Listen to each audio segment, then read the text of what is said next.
If you're trying to catch fish in a pond or lake, don't start by asking which expensive rod you need. Start with a better question.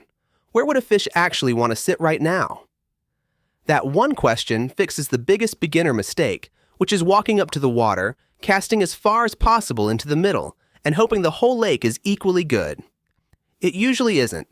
Fish aren't spread around at random. They use a pond the way you use a house. They hang near food, shade, safety, comfortable water, and easy paths from one area to another. So your job is not to cover every inch of water. Your job is to find the first good-looking place, put a simple bait there quietly, and adjust based on what happens. Here's the simplest beginner rule. Fish the edge of something before you fish plain, open water. The edge of shade, the edge of weeds, the edge of a dock. The edge where shallow water turns darker and deeper. The edge where wind ripples meet calmer water. Edges are useful because fish can hide on one side and feed on the other. Picture yourself standing at a small pond. Straight ahead is flat, bright water with nothing obvious going on. To your left, a tree hangs over the bank and throws shade on the surface. To your right, a weed patch stops suddenly and leaves a clean lane. Cast to the shade and that weed edge first. That's where bluegill, bass, crappie, and even cruising catfish are more likely to pass through. Before you cast, slow down for a moment. Don't stomp right to the edge. Stop a few steps back and look. Do you see little minnows flicking near the surface? Do you see insects landing on the water? Do you see pale round spots on a shallow bottom, which might be bluegill beds? Do you see darker water close to shore, which can mean the bottom drops off? Those clues are better than random guessing. For your first setup, keep it boring on purpose. Use a spinning rod, light to medium line, a small hook, a small bobber, one tiny split shot weight, and a worm. A spinning rod is the one with the reel hanging underneath, and it's easier for most beginners because it casts cleanly without the backlash problems you can get with some other reels. The line doesn't need to be perfect. If it looks like thick cable, it's probably too heavy for small hooks and shy bites. If it's so thin that you can barely handle it, it'll be frustrating. A simple middle ground is enough for panfish, small bass, and the occasional surprise. Now, build the rig. Tie on the small hook. Clip the bobber above it. Pinch the split shot between the bobber and the hook so the worm sinks instead of floating around awkwardly. Then, put on a small piece of worm. Not the whole worm balled up like a wad, just enough to cover part of the hook with the hook point still slightly exposed. That hook point matters. A lot of beginners hide the hook completely, then wonder why fish keep stealing the bait. If tiny fish are pecking and you're not hooking anything, make the bait smaller. If fish are swallowing the hook too deeply, use a slightly bigger hook, set the hook sooner, or move away from the tiny fish. Next, set the bobber depth.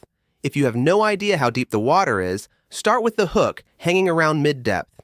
If you're near weeds, set the bait so it rides just above the weed tops. If you're beside a dock or shaded bank, start a little shallower, then move deeper if nothing happens.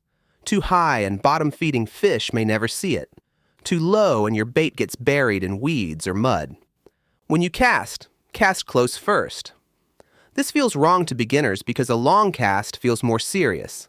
But plenty of fish feed within a rod length or two of the bank, especially near shade, rocks, weeds, roots, and small drop-offs. If you walk right on top of them and throw over them, you might scare the easiest fish before your bait lands. Try this simple pattern. Make a quiet cast to the closest good edge. Let the bobber settle. Don't reel it in every few seconds. Let the worm sit, then give the rod tip one tiny twitch and let it settle again. If nothing happens, cast slightly left, then straight out, then slightly right. After you've tested that small fan of water, move a few steps and repeat. Reading the bobber is its own skill. A bite isn't always a dramatic dunk. Sometimes the bobber tips sideways, sometimes it slides slowly. Sometimes it twitches and stops because a small fish is mouthing the worm. If the bobber goes under or moves steadily sideways, lift the rod firmly. Don't swing like you're chopping wood. With a small hook, a short, sharp lift is enough. Keep a little control over the line while you wait. Too much slack makes you late when the fish bites. Too much pulling drags the bobber out of the zone. You want the bait to sit naturally, but you also want to be ready. Once you understand the bobber setup, lures will make more sense too. A lure is just fake food. For a beginner at a pond, smaller lures usually teach you faster because they catch more kinds of fish. A small inline spinner, a curly tail grub, a tiny jig, or a soft plastic worm can all work. Use the water clarity to choose the look. If the water is clear enough that you can see a lure a few feet down, start with natural colors like green, silver, white, or brown. If the water is muddy or stained, fish need help finding it, so try something with flash, vibration, or a stronger outline like black, white, or chartreuse. The biggest lure mistake is moving everything too fast. A spinner should be reeled just fast enough that you feel a steady thump. A soft plastic worm should be slower. Cast it near cover, let it sink, lift the rod tip gently, reel up the slack, and let it fall again. A jig can be hopped or dragged along the bottom.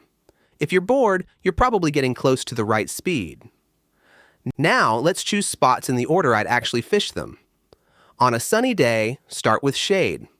Fish often tuck under trees, docks, bridges, and steep banks because shade gives them cover and cooler water. Don't throw straight into the thickest branches first. Cast to the outside edge of the shade where a fish can see the bait and you still have a chance to get it back. Next, look at weeds. Green weeds can be excellent because they hold insects, minnows, and oxygen. But you don't need to throw into the nastiest middle of the weeds. Fish the clean pockets, the outside edge, and the little lanes between patches. If your hook comes back covered in slime every cast, raise the bait or move to the edge. Then pay attention to wind. A light breeze pushes tiny food and bait fish toward one bank. That wind-blown bank may look choppy and annoying, but it often has feeding fish.